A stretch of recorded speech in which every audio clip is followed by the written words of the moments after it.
Đây các cháu đứng vào đây. Rồi, để cô rót nhá. Để con rót cho.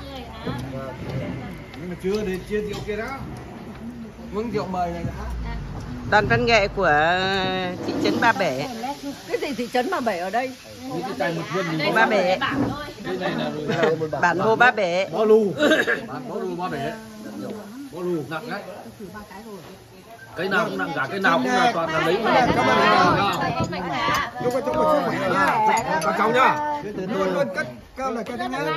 1, 2, 3, rô. 2, 3, rô. 2, 3, wow. Chúc 97 phát triển này.